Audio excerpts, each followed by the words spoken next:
scary moment for the Warriors last night when Kevin Durant hyperextended his knee in a loss to the Wizards. He had an MRI, and results showed a grade 2 MCL sprain and a tibial bone bruise. He will be out indefinitely and reevaluated in 4 weeks, but is expected to be back for the playoffs. Draymond Green told the undefeated Mark Spears this morning, "I'm definitely relieved.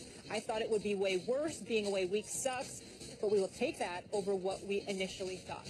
Stephen A., how concerned are you about KD's injury? I'm very concerned about it simply because I have sources outside of the Warriors who are telling me they're hearing that the injury may be even more severe than is being let on, and that who knows what could happen to Kevin Durant in the postseason. Having said that, I have to lean on what I'm hearing directly from the Warriors, and that is that the grade 2 MCL sprain and tibial bone bruise is what it is, that he's going to be out for the rest of the regular season, but he will be back for the playoffs. That's their stance. That's what they believe. They're certainly not counting him out for the rest of the season, and we have to go by that right now, in fairness to the Warriors. That's what they're reporting. That's what they put out for us all, and it is what it is. I would ask this, though. Kevin Durant is a slim individual. Those legs are pivotal to him. No, he doesn't have to jump out the gym or anything, and it doesn't stop him from getting off his perimeter shot. But playing for the Golden State Warriors with a knee injury is quite different, Max, than, let's say, if you were playing with the Bad Boy Pistons or the New York Knicks or what have you. You know, when you're playing with a physical, slow, and methodical team, even with those leg injuries, it's far different than when you're a run-and-gun style of team and you're a run-and-gun style player. That's what Kevin Durant is. And the fact that it's a knee that's inhibiting him at this particular juncture is something to be concerned about. We'll lean on what the Warriors said. We got to take them at their word. But I can tell you, based on people that I've spoken to, that now I'm not talking about the Warriors because they said what they said, but people on the outside who have knowledge of those players, friends with those players and beyond, they say that the concern is far greater than is being led on. We'll see. I am extremely worried about this, mainly because of the following, Stephen A. We argued at the beginning of this season, did Durant going to the Warriors ruin the season? And you said it did, because we all know the finals. And I said regular season. Regular season. Right. And I said it didn't, because it's going to be amazing to watch this thing unfold. And ultimately, we are going to get a finals that is a rubber match. It's a boxing term. It means one team wins one, or one fighter wins one, the first contest, the other wins the next, the rematch, and the rubber match bounces one way or the other to make it 2-1. This was the rubber match, Warriors-Cavs. And the reason I loved it so much, for the era. This is like, what will this era be named for? Is it the Cavs era or the Warriors era? The reason it was so interesting to me was because the Warriors reminded me of the Dream Team. When, Michael Jordan, Larry Bird, and Magic Johnson, Charles Barkley, everyone, Patrick Ewing got together and stomped the world, right, for the gold medal. Well, that's not that interesting because, as you bring up, who are they beating? Angola? I mean, it's unfair. But what if, on the way to the gold medal round, the Dream Team knew the Redeem Team was waiting for them with LeBron and everybody? That's what these finals, that's how they captured my imagination. Not only a rubber match in a finals, which almost never happens, with the era at stake, but the Dream Team's going to play the Redeem Team. Two powerhouses where, had they played in different eras, we just throw up our hands and say, well, you never know who could have won. That's impossible to say. But we will know who was going to win. We were going to know because they were going to play each other. And now, Durant's catastrophic injury, if it indeed compromises him throughout the playoffs, or worse, takes him out of the playoffs and out of the finals, even if the Warriors should somehow get there without him, completely ruins that whole scenario. It ruins it. So not only throughout most of the regular season, this is all a foregone conclusion, but then just as you get to the best part, the payoff that people like me are arguing against people like you makes the regular season worth it, you don't get the final scene. This is it's devastating news, and I'm very worried about KD's health for that reason.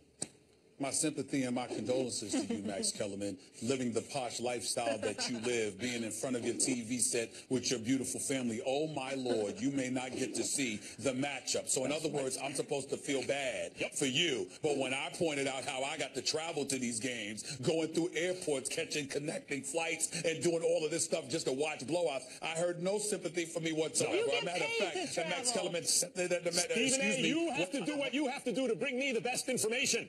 I am a purveyor of basketball, and I need my Stephen A. Smith reports live from the game. So I'm sorry, you got to do what you got to do. Max, I got. You know what?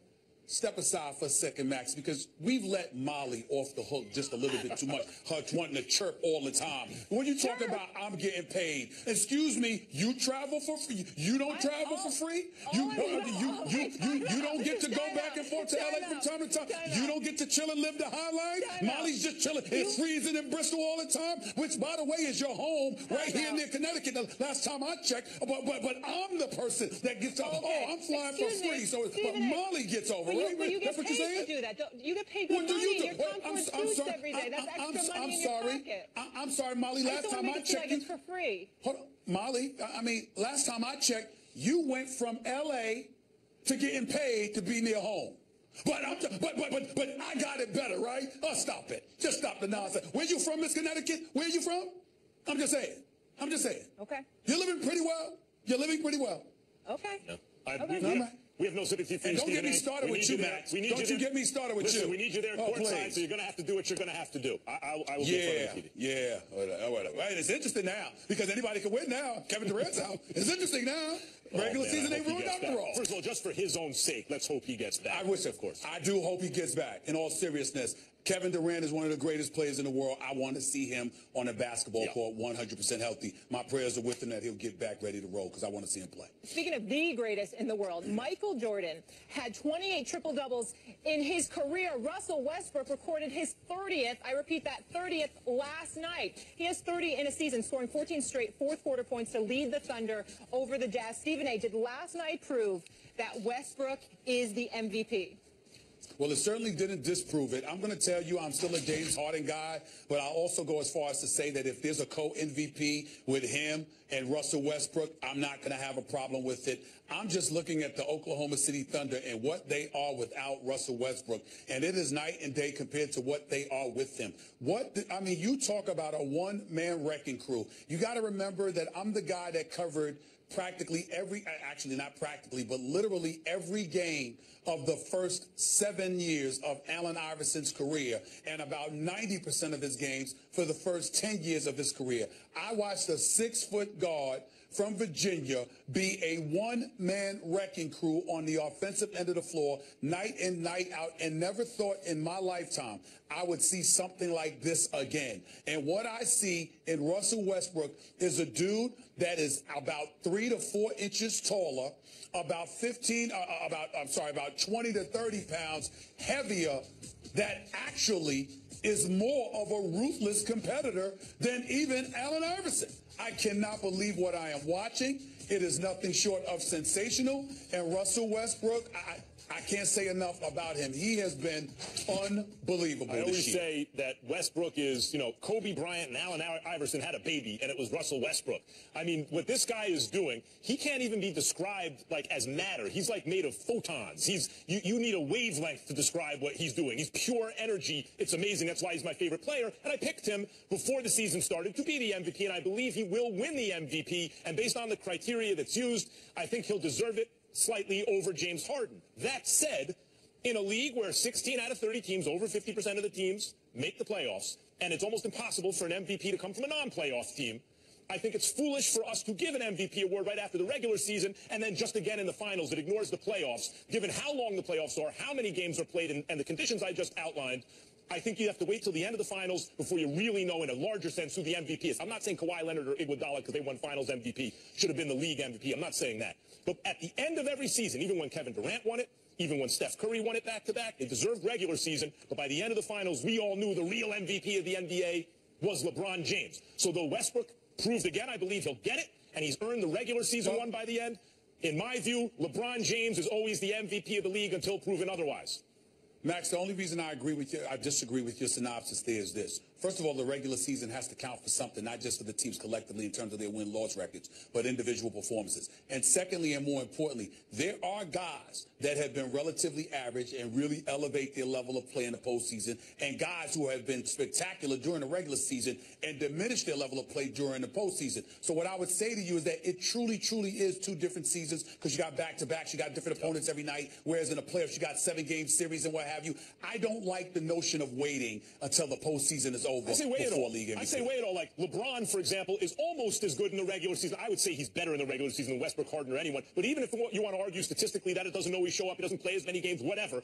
But he's right there. And then in the much higher leverage moments in games, he's the best. So when you add it all up, I just think he deserves the MVP every year. You're not wrong. I'm just talking about preference. You're not wrong. It's just that it's a preference. I like the two different seasons as opposed to lumping it all. Right now, Westbrook or Harden, you're saying it's a tie, or Westbrook's pulled ahead now? I think it's a co-MVP right now. I would give him co-MVPs. Co-MVPs like Kobe and Shaq. We'll leave it there. Today is the first day of March and kicks off a very important month. I will explain next in my final take.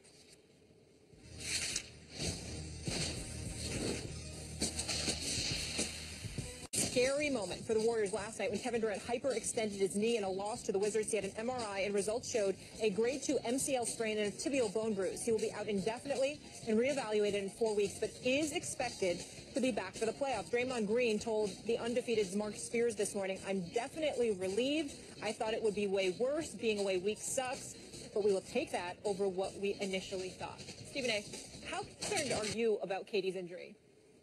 I'm very concerned about it simply because I have sources outside of the Warriors who are telling me they're hearing that the injury may be even more severe than is being let on, and that who knows what could happen to Kevin Durant in the postseason. Having said that, I have to lean on what I'm hearing directly from the Warriors, and that is that the grade 2 MCL sprain and tibial bone bruise is what it is, that he's going to be out for the rest of the regular season, but he will be back for the playoffs. That's their stance. That's what they believe. They're certainly not counting him out for the rest of the season, and we have to go by that right now, in fairness to the Warriors. That's what they're reporting. That's what they put out for